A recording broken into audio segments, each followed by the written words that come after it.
Before we get started with the content of the presentation, I have a few questions for all of you. You can choose yes or no, or simply type your response in the chat window. So, do you inform students in your online courses of support services available to them? Just feel free to answer in using the button just right above where your names are. It's like a little checkbox.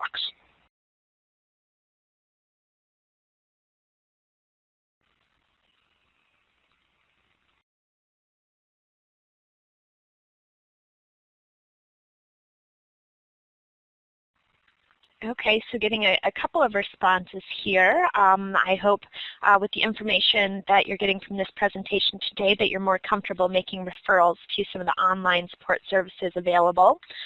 Next question. Do you make more referrals for your on-campus students or for your online students?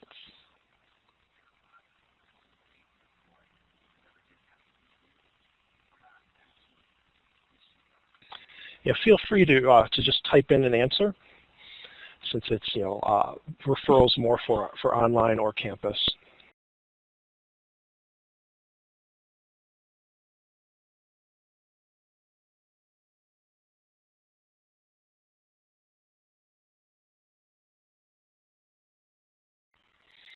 Okay, a couple of answers there. I'm not surprised that most of you make more referrals for your campus students. You do have more interface with them and more interaction. We're hoping to give you the tools to make referrals for your online students as well. Right, have you ever referred a student to counseling? This can be just a simple yes/no response.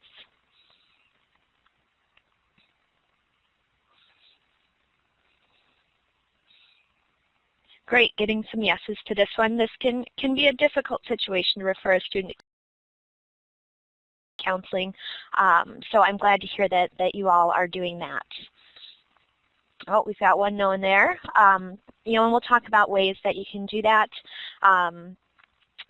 in a helpful way to students and get them going in that direction.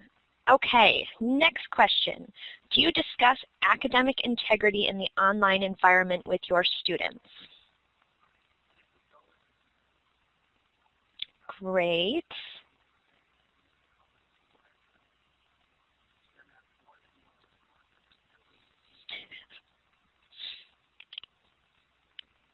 Great, and this is something Kevin's going to talk more about towards the end of the presentation. We've had some situations in online courses that we want to make sure to go over with all of you. All right, our last question. Do you know how to report academic misconduct by a student in an online course? It's a little bit different from the campus process. Yeah, this is a big one here. Of course, Bobby does.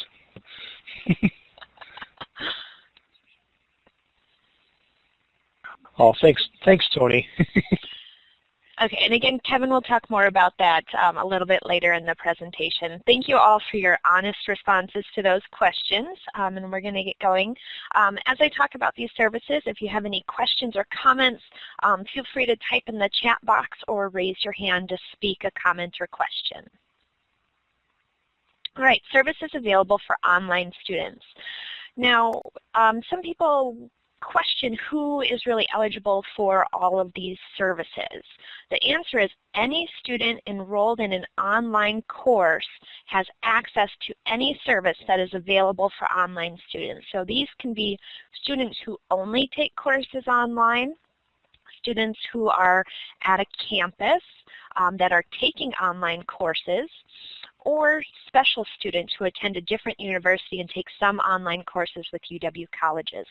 So in any given term, if a student is taking an online course, that student is eligible to use any of the online student support services. The first one I'm going to talk about is ComPsych.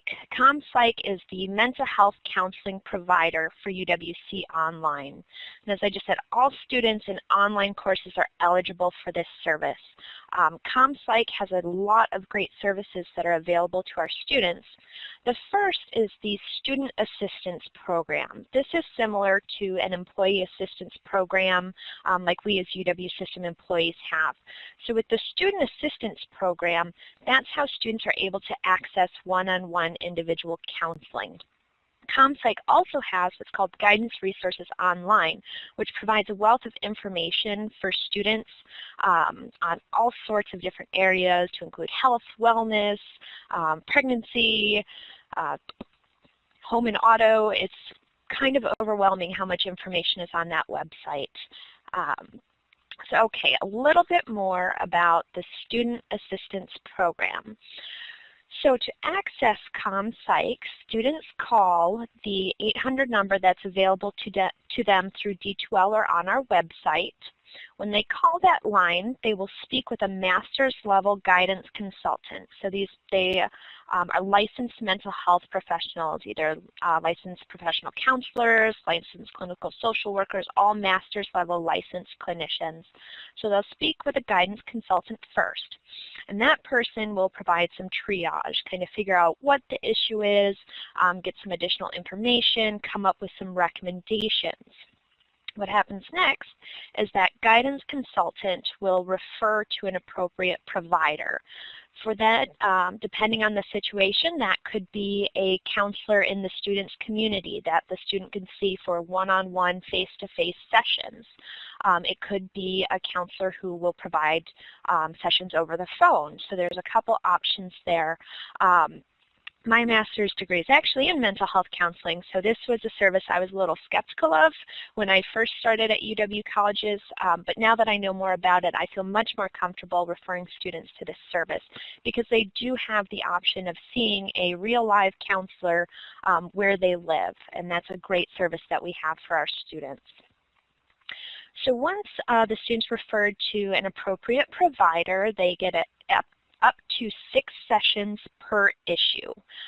So it's not just 6 sessions and they're done with ComPsych. If another issue comes up, the student would get another 6 sessions. ComPsych does continue to provide follow-up for the student. They follow up with the student and the provider to make sure they're getting the appropriate services that they need. If the student needs sessions beyond 6, long-term treatment will be considered, and students will get referred to a provider based upon their health plan. All right, any questions about the Student Assistance Program? Yes, Annie, I have a question here. What would be an appropriate way to refer students to this without kind of, stepping on any toes, so to speak? Is there a nice way to approach kind of saying, hey, maybe you should give these guys a call? Absolutely. This comes up in my interactions with students quite a bit. I'm not shy about referring them to this program. It can be as simple as, I'm feeling overwhelmed. Then you can say, hey, we have this program. If you want to talk to somebody, here's the number. Maybe start with the Guidance Resources Online, which I'll talk about in a little bit, because there's different levels of support that ComPsych offers. As someone who's been a counselor, I refer everyone to counseling because I think anyone can use it. But yes, there can be sensitive ways to refer students to this. It sounds like you've been struggling with a lot of things. Have you thought about talking to someone? Did you know that we provide a service where you could talk to a counselor? And just give them the information. You don't have to make them call, but give them the number. Here, this is what we offer. This is what we provide. I think it might be helpful for you. So that I always find is a good way to refer students to this service. Oh, good. Excellent advice. Yeah. All right, and then the next couple slides are just some of the flyers and handouts we have that give some more information about ComPsych and the guidance resources. We have these available in PDF format and can send those out to professors, student services on campuses to get the word out about these services. And there's another flyer that we have available. All right, and now I'll talk about, okay. Did you have something, Kevin? I was just going to say, if if you feel that you'd like to put one of these flyers in your course, like let's say as a news item, and please contact one of us, and we can get the PDF to you, and you can just put it up there as a general resource for students. Oh, that's a great idea, Kevin. Thanks. All right, Guidance Resources Online is the other service that's available through ComPsych. This is really just a website interface that provides online resources in wellness, relationships. You can see the list of all the resources there. Also work and education, financial, legal, lifestyle, home and auto. So this students can just browse at their leisure. There's a lot of really good articles on these areas, some assessments students can take to look and see how they're doing in wellness, some depression inventories, things like that, personality inventories. So a lot of great resources in this online program. They also have some resource centers that are focused on a specific topic. They just came out with a maternity resource center that is available for all users. There's also resource centers for autism, elder care, and healthy habits. So a lot of these resources focus on wellness and focus on some of those everyday issues that we all deal with. A lot of good resources and support services available here. So I just wanted to respond, to Renee. You're asking about, just getting, pushing out information to faculty, and that's something we haven't really done systematically, but we can definitely start to incorporate that, considering if there's more of a demand for it. It's another way to get the word out. Absolutely, and I've been tasked with being our liaison for this service in the office, so it's part of my job to promote these services as well. So that's definitely something I can do along with our instructional design team to get the word out about these, maybe place the information in courses in a more accessible, kind of in-your-face way, so that students see the services. Currently, all of these services are listed in that Need Assistance section that's on the left-hand side of the D2L homepage, and we could probably do a better job of maybe putting one front and center during different parts of the semester. So good ideas there. Yeah, this is good because, your feedback, faculty that we're working with, whatever feedback you can give us to help promote some of these services, that's great because, we're here to partner together. And it's very easy to distribute it. And it's better to distribute than not. Absolutely. I just don't want you all to get sick of me sending all this stuff out because I will continue to send it out. Here's just another one of the flyers that talks a little bit more about the Guidance Resources Online. Again, we've got multiple different PDF flyers here that focus on different aspects of this service. So any questions about ComPsych and the mental health services before I move on to academic resources?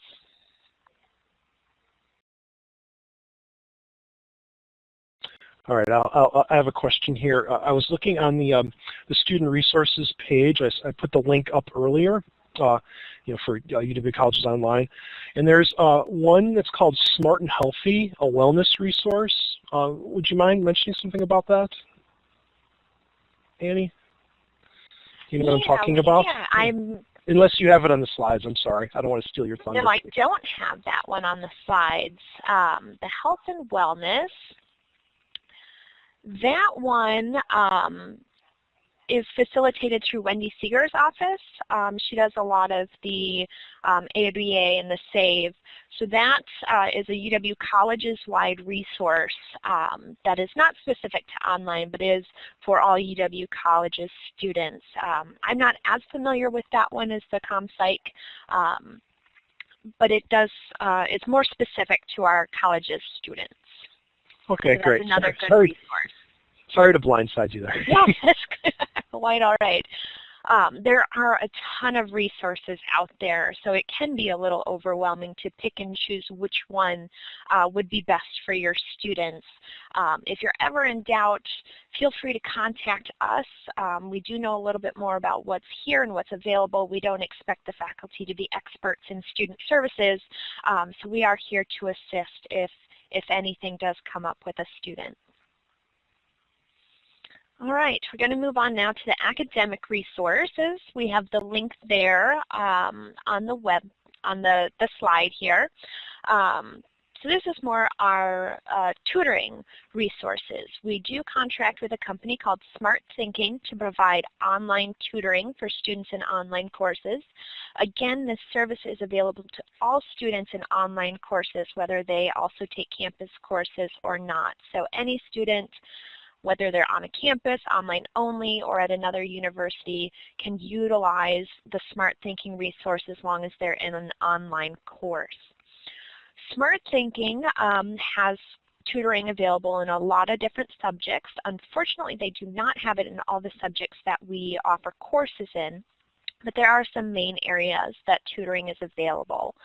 So in business, there's tutoring in accounting and economics. There's math tutoring all the way up through calculus, also statistics. We have several sections of some of those courses, so great resource there. There's also science tutoring in biology, chemistry, and physics. And Smart Thinking also does include writing help, and that can be accessed in two different ways. There's the service where you can submit a paper, and there's asynchronous tutoring in that a paper is submitted to that service. A writing tutor looks it over and provides detailed specific feedback on ways to improve that paper. Or students can meet one-on-one in a synchronous situation with a writing tutor. We do have online library services. Rachel is our librarian, and she gave a presentation on the last Couches and Coffee, so I'm not going to go into too much detail on library services. Kevin, can you let the participants know how they can access that information from the previous Couches and Coffee? Yeah. Let me dig up the link, and I will post it for the library. Great, thank you. There is also the Online Writing Lab, which is separate from Smart Thinking. The Online Writing Lab is facilitated through the UW-Waukesha campus. It provides a service similar to Smart Thinking, where students can submit a written work and have it edited by a writing tutor, give suggestions on that. There are also myriad open source free resources on the web. I recommend Khan Academy a lot to students before taking math placement tests, or if they're struggling a little bit in their math courses. Students have given me positive feedback on that website that it's been very helpful.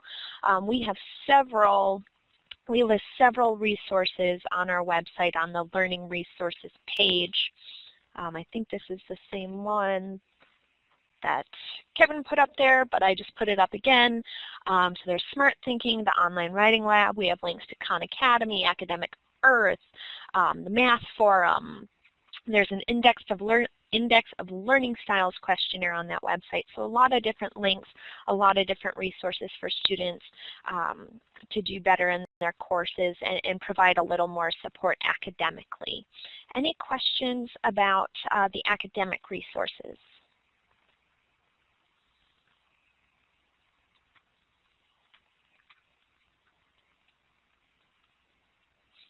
Okay, here's just a screenshot of the Smart Thinking login page. Again, the login information is available to students in their D2L accounts, the same with ComPsych. It's on the left-hand screen, or the left-hand side of the D2L homepage in the Need Assistance section. There is a code that students need to enter in order to access Smart Thinking. They're given information about their login credentials in D2L. If students have any issues getting access into Smart Thinking, ComPsych, or any of the services that require a login, they can contact the One Stop Center at 877-449-1877 or that UWC Online Support email address, and we can work to make sure they have access to these services. All right, how do our students know about these services? How do we communicate that information with them? We have a lot of the links and resources available on our UWC online website. We send standard emails through our CRM, Connect and Retain, to enrolled students. So those emails will go out at certain points in the semester. We have a schedule set up to send out a resource that fits in with what's happening during that point in the semester. We usually send out the Smart Thinking a couple weeks into the semester around the time of the first exam, things like that. Okay, we've got a question here. Do all online students have advising phone appointments? Yes and no. So we do not require students to do an advising phone appointment at this time. We offer advising phone appointments to all of our online degree-seeking students. Recently, we did also add an academic advisor who is working specifically with our special student population. That is a large population here in the summer.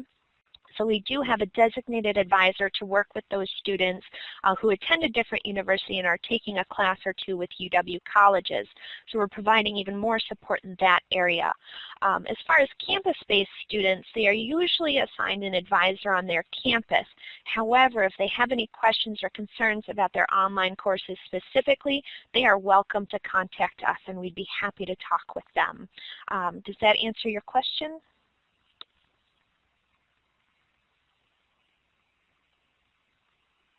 So I have advising phone appointments here. We talk to students as much as possible. We try to really get advising appointments with all of our new students because there are so many specific things about online that students do need to hear about. So we really try to schedule advising phone appointments with all of those new online degree-seeking students and have follow-up with them. We're currently working on implementing a proactive and developmental advising plan with our students.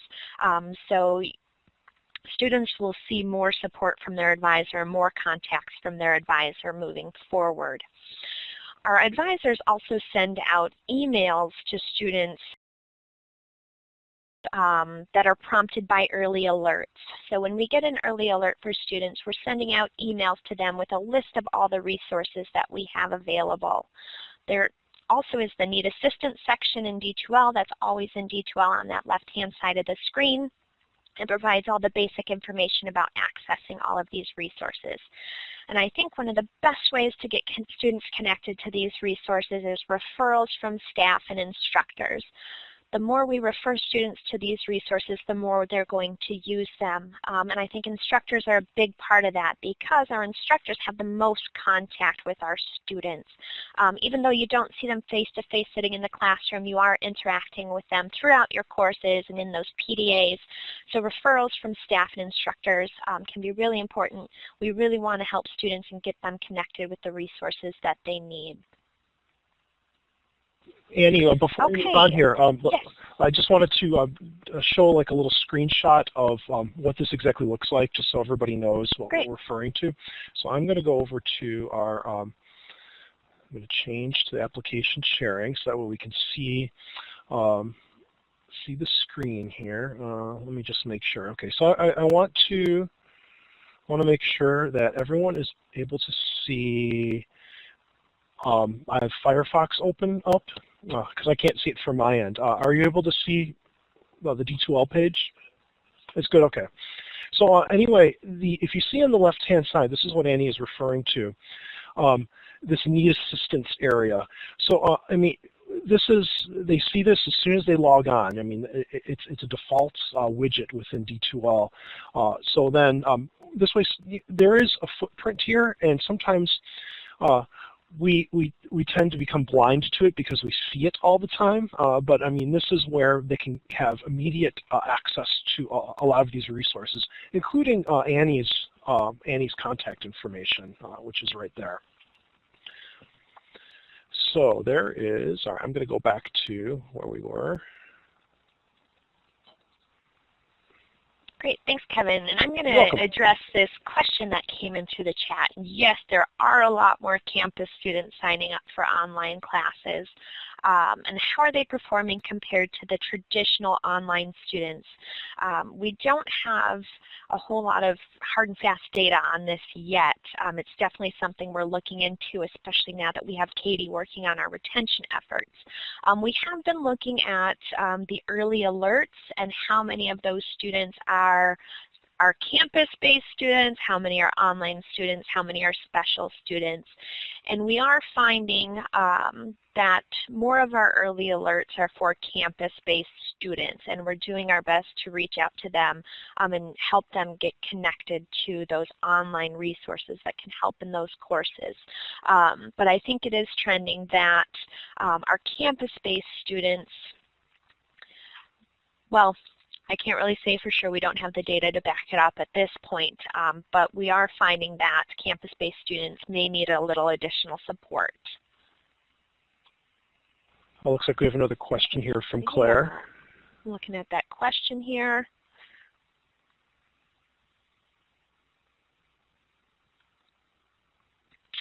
I think, with Claire, there has been talk about that. I don't know that anything has been decided in that area, but I know, students in online courses, if they're connected to a campus, sometimes they'll just go to the campus to use the resources. And I think this needs to be a bigger conversation within colleges about how, as our student populations online and campus are increasingly the same students taking both online and campus, how can we leverage our support services to most effectively support those students and all students within UW colleges? So that's a great question, and I think at this point it's an ongoing conversation.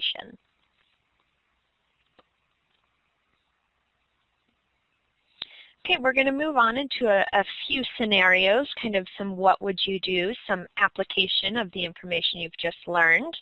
So the first scenario, a student contacts you asking for an extension on a major course assignment, stating that her brother was just in a major car accident and she has been with him and their family at the hospital for the past 4 days.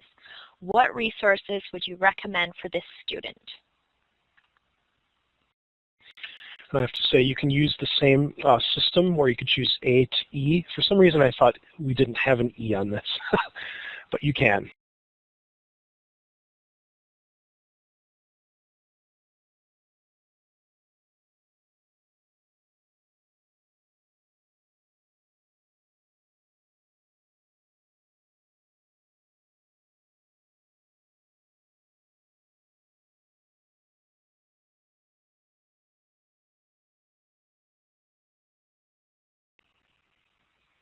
Okay, getting a couple of different responses here. If any of you want to expand more in the chat section, I encourage you to do so. Looks like E and B are some popular responses here. There is no wrong answer to any of these questions. I think the only wrong answer would be to do nothing. Any comments on your choices? Loaded question. Yes, they are some difficult questions.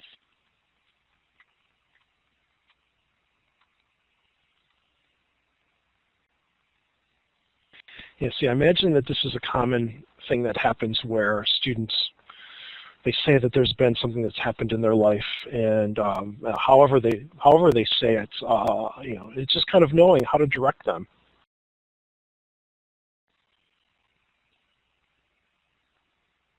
Okay, yep, a couple of comments coming in. Good point, Renee.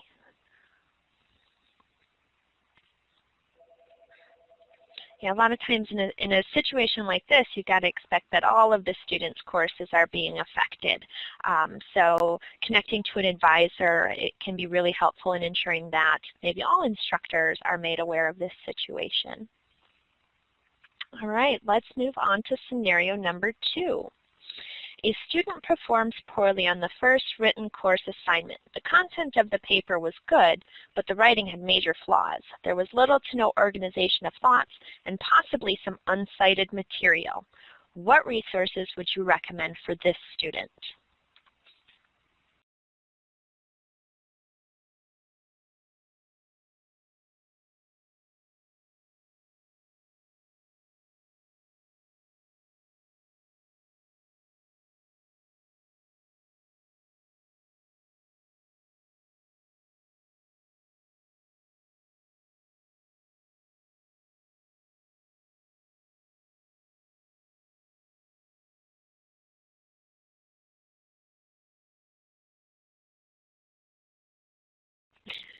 I thought you're always supposed to pick C, John.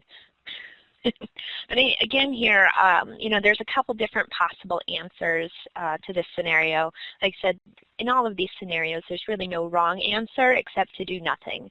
Online Writing Lab and Smart Thinking, both great resources here. And if you're not sure, connecting with those campus or online student services can be really helpful as well. In this situation, ComPsych may not be relevant as a resource if it's really an academic problem that we're talking about. Scenario 3. A student mentions in a discussion board post that she just found out she is pregnant and is due in early December. She wrote that she is excited but also a little nervous and worried about how this might affect her degree progress. What resources would you recommend for this student?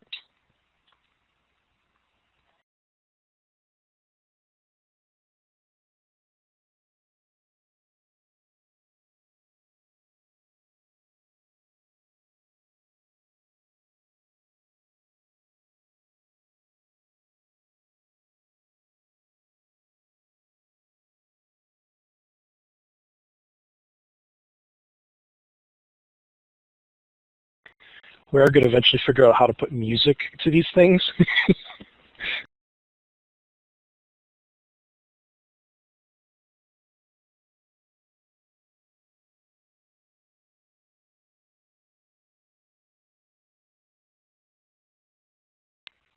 Again, multiple answers and no wrong answer here. The advisors can help with the degree progress aspect of this scenario, help the student choose courses in a way that would give her some more flexibility. Guidance Resources Online has a maternity resource center that might provide some good support and information about the pregnancy and all the feelings that go along with that. Some combination of the above. If I were talking to this student, definitely talk about the academic issues that might come up, how to plan her courses to not affect the degree progress. Also provide some additional supports. Yes, I agree. Some good ideas. Just keep the communication open. Absolutely. Okay. So that concludes my talk about student services. I'm going to pass this over to Kevin to talk a little bit about academic integrity in online courses. So Kevin, take it away. Oh, thank you very much, Annie. I have to kind of say that when we were preparing this, I'm thinking that academic integrity can be its own session in itself, because there's really a lot of pieces here we could talk about. But I mean, think of this as a way for us. We're just touching on it, and I'm glad that Bobby is here, because I might ask her to chime in as we're getting to maybe a tough question. So get ready, Bobby. Sorry I didn't prepare you here.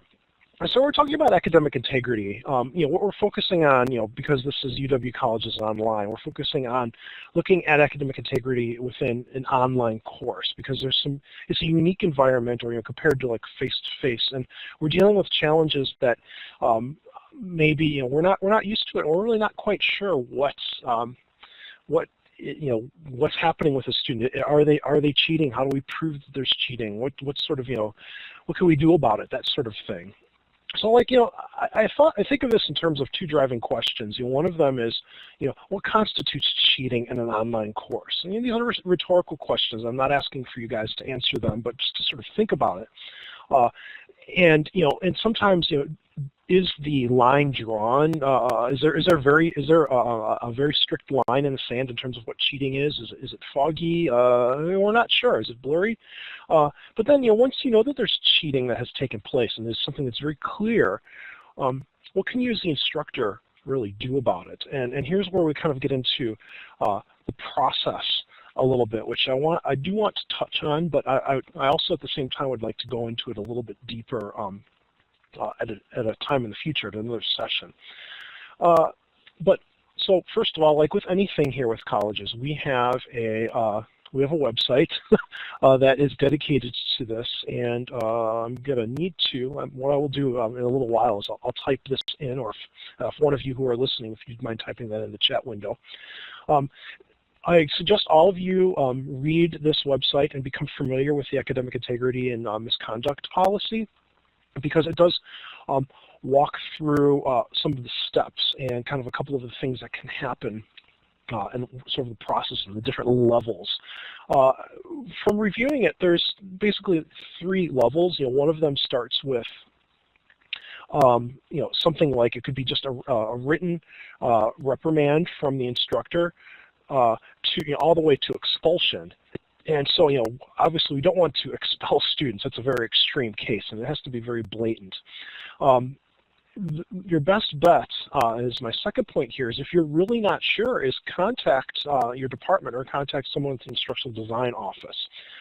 Because we run into, we're working with this whole other layer of technology here that may or may not be causing something that could create sort of a false positive, so to speak, for cheating. And in other words, we can kind of look at it a little bit deeper, and even then, it's not 100%. But what's kind of what we're going to do right now is kind of talk through kind of just an example of sort of something that sort of really happened in a way, and every time this happens, it gives us another learning opportunity to help kind of figure this out. Even though online education has been around for a while, we're still kind of trying to define some of these things. All right, so I know this might be a little hard for folks to see. I did want to make a screenshot of just so you could see the whole bit of information. Now, this goes into a quiz, so or an exam. So when a student takes an exam in Brightspace or D2L, the system will track every time they're clicking on a question, every time they're saving a question. So like in this case, it shows us that on February 23rd at 1:27, this student entered the quiz. So they began it at 1:27 p.m. and it shows how they saved every response to every question. And we could see that there's a sequence of time that kind of makes sense. So between questions 4 and 5, it was like 2 minutes. Between questions 6 and 7, it was about 2 minutes. And you could see that there's a pattern here. And then they completed the quiz at 2:42. Now, one of the things that we're kind of learning with this process, one of them is this: we can look at the IP address, which that's just a bunch of numbers to a lot of people. But one of the things that I try to look at is that there's a consistency among this, because if all of a sudden we see an IP address, and you can always just search on Google the IP address. I blanked out the other half to keep this student anonymous. But you can always search it on Google and find out where it is. So all of a sudden, if there's an IP address in another country or something, kind of in the middle here, something is kind of up. But that isn't the be-all, end-all. Now, I should say, getting to this quizzes events log is, you can get to it when you're in the grading area of a quiz. So in other words, when you look at an attempt that a student made on a quiz, you're able to access this information, which is called the quiz event. And then it opens up in another window and it tells you what attempt they took and how they answered the questions. Now, this data is, most of the time it should make sense. You should see this logical sort of step, like every 2 minutes per question, or depending on how you have your exam set up.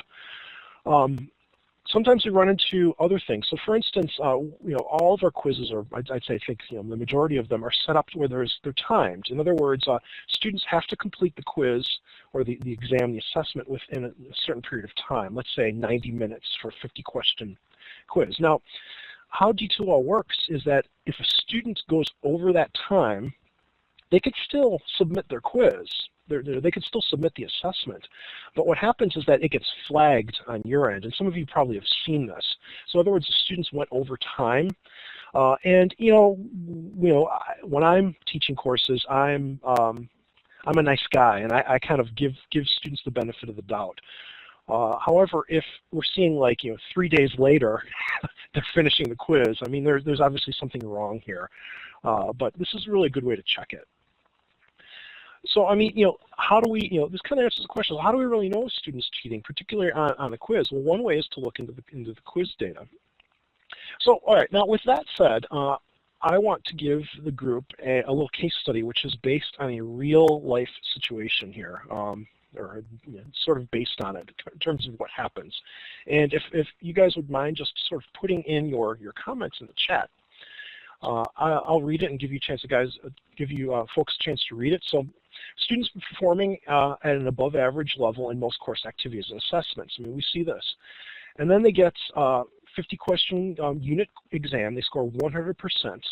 Now I should also add there that students usually don't score 100%. Maybe you'll find like 2 to 5% get perfect scores on these. They're just tough quiz. That's life. So you're not sure if the student had cheated, but notice an anomaly with their quiz events log. It looks like they started the exam, visited the questions page, then restarted the exam several hours later. All right, so it looks like they read the questions, looked up the answers, and then went back in and took the test. The data shows that they completed the exam the second time around in about 3 minutes, which would be impossible because you find that most students usually take 2 or 3 minutes per question. They can't finish 50 questions in 3 minutes, impossible. Of course, the exam was flagged as being late because you set it at 90 minutes. So you contact the students. They claim that D2L was giving them errors when they first decided to take the test. And then they decided to restart the exam later in the day. Let's say they told you that they had to go to work. So they started in the morning before work. D2L was down. Then they came back several hours later. However, the quiz data shows that, just like I showed here, they went through every question and then came back, and it's like they had all the answers already looked up. Did the student cheat?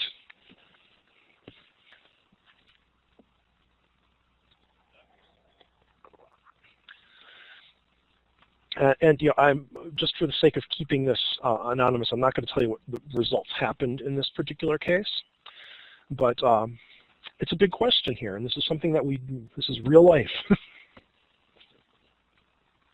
Just feel free to type in your answer. Thanks, John.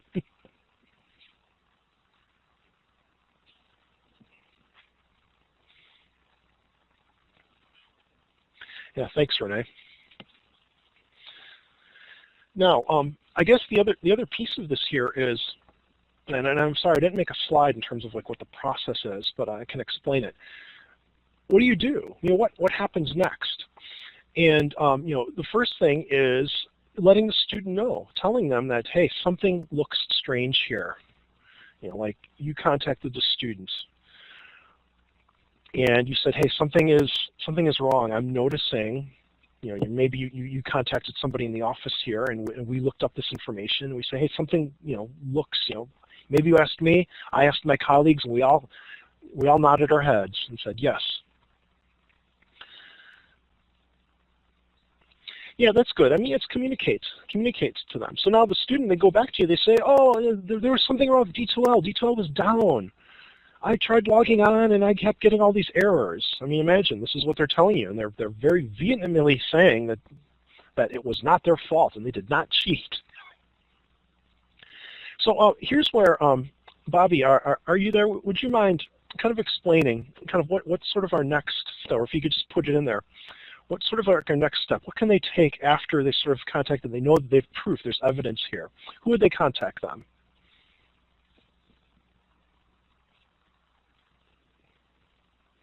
Sorry to blindside you here.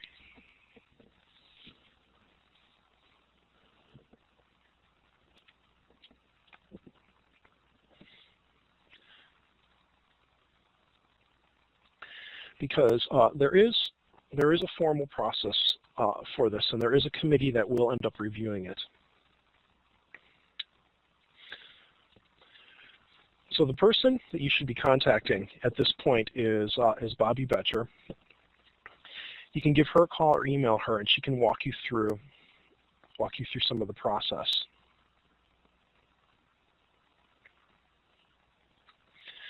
Now, this kind of brings up, thank you very much, Bobby. This kind of brings up an interesting case, is that what happens when the technology is at fault? And, so what that means is that, yes, D2L does go down. Oh yeah, Tony, let me read your comment here.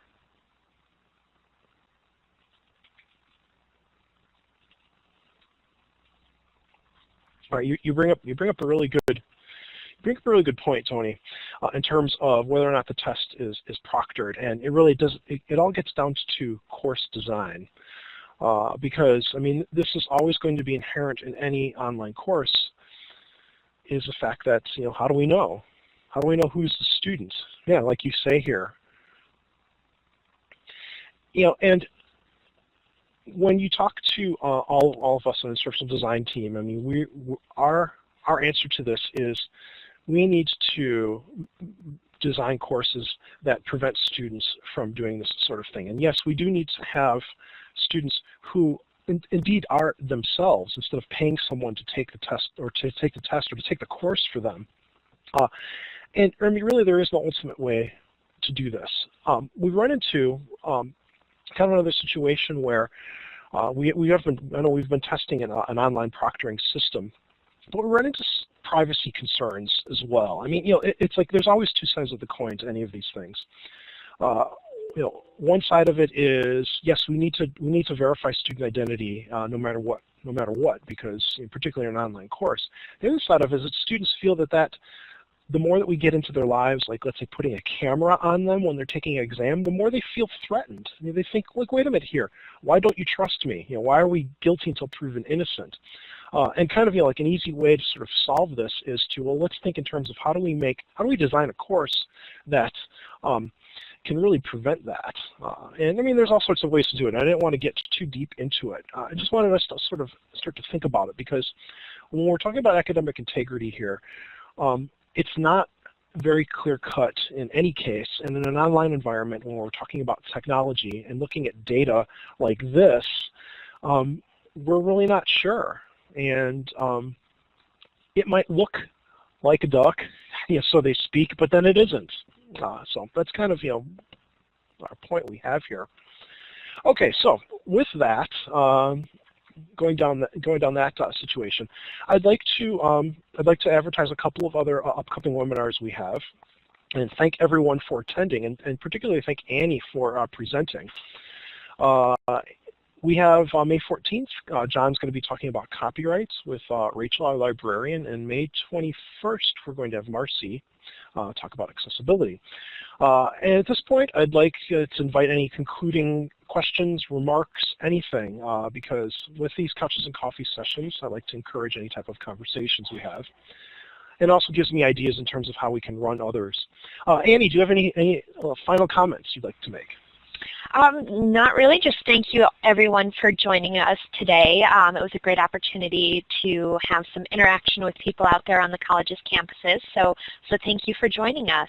If you have any questions at all about online student services, please do not hesitate to contact me. Yes, and we'll hang out for a few more minutes in case anyone has any comments here, but otherwise thank you all very much for attending, and it's always a pleasure.